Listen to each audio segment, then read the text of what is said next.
Rich people, selamat datang kembali di Astronaci. Hari ini saya akan memberikan update untuk DVD The Ultimate Technical Analysis for Profitable Trading yang mana sudah Anda nikmati. Dan kali ini mari kita membahas lebih lanjut tentang contoh-contoh DVD ini untuk market yang terbaru. Ada beberapa chapter dan ada beberapa teknik yang akan saya update, memberikan gambaran bagaimana saya melakukan analisa dengan seluruh materi yang sudah saya ajarkan di sini. Untuk Anda yang telah berinvestasi di DVD Ultimate dengan membeli edisi original, kami sangat mengapresiasi hal itu dan hari ini Anda akan menikmati bagaimana update daripada ke-10 chapter ini. Saya akan ambil beberapa untuk Anda bisa melihat saya menganalisa market yang terbaru. Tentunya ini akan membuat Anda menjadi trader yang lebih baik dan terus mendukung kami menciptakan media edukasi yang lebih baik.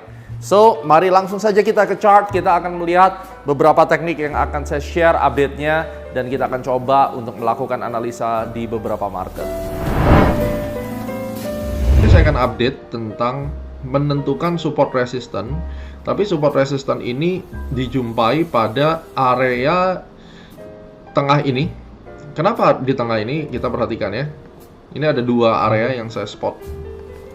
Ini adalah area di mana harga mengalami pantulan sebenarnya berkali-kali. Saya berikan warna hijau. Ini support kena, dia naik. Kemudian waktu dia naik lagi ini menjadi area resisten. Terus ini turun lagi, dia naik.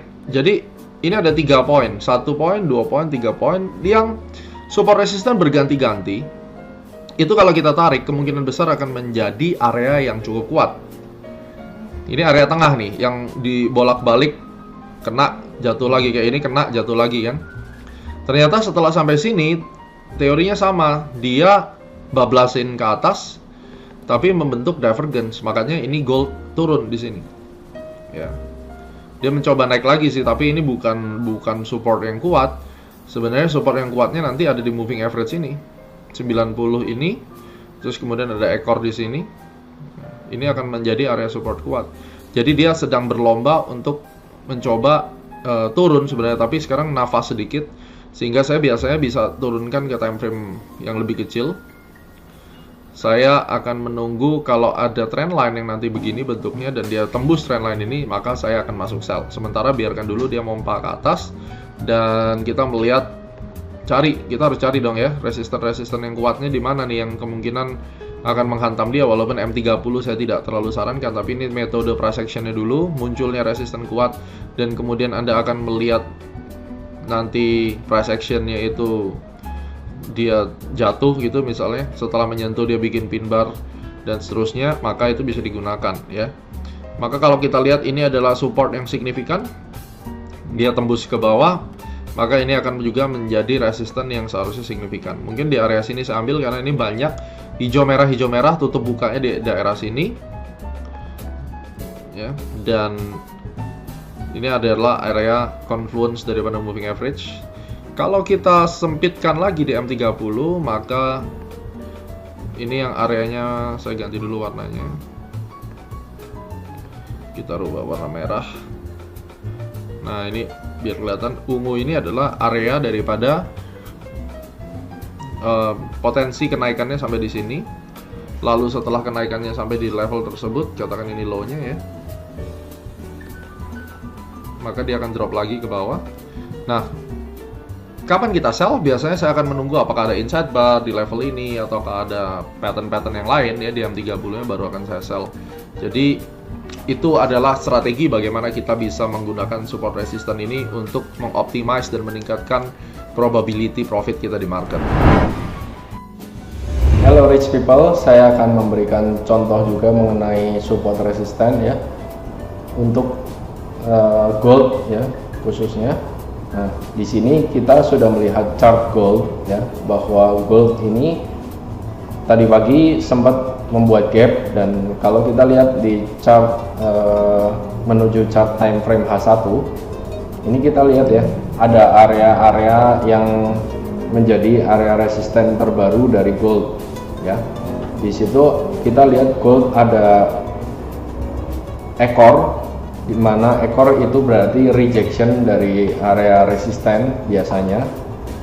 Dan ini kita juga melihat adanya perhentian harga ya. Kalau kita lihat secara kasat mata atau secara visual, kita melihat ada perhentian harga dan di situ harga sempat kelihatan ekor-ekor. Nah, kalau ekor panjang seperti ini ya, atau rejection seperti ini, kita sebutnya rejection, biasanya area resistennya di area 50% dari ekor ini, 50% dari panjang si candle yang ekor ini maksud saya ya. Di 50% ini akan menjadi area resisten, dan di area yang membentuk base di sini yang rata ini juga akan menjadi area resisten.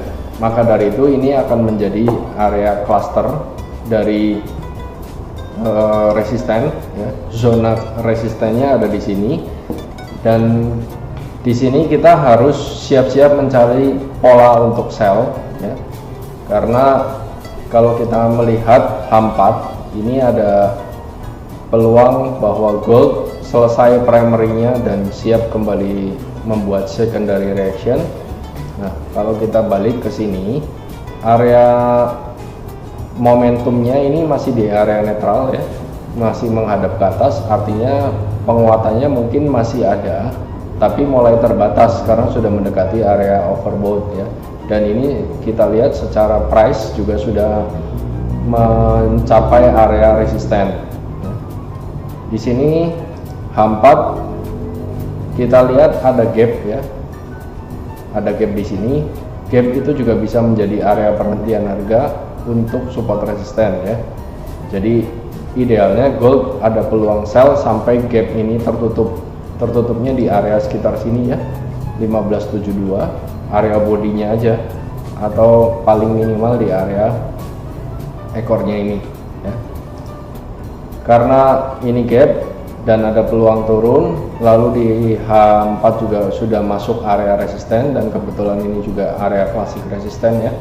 Ini juga ada ekor, dan kalau kita lihat H1 nya juga ada area resisten, kita bisa tunggu untuk sell gold ya, dan idealnya akan turun sampai tadi menutup gap, atau kalau dari H1 kita melihat ada area dynamic resisten, dynamic support.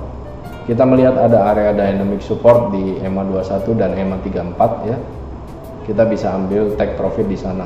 Oke, itu sedikit tambahan dari saya mengenai support resisten. Silakan tetap dipelajari dan stay tune untuk update-update berikutnya.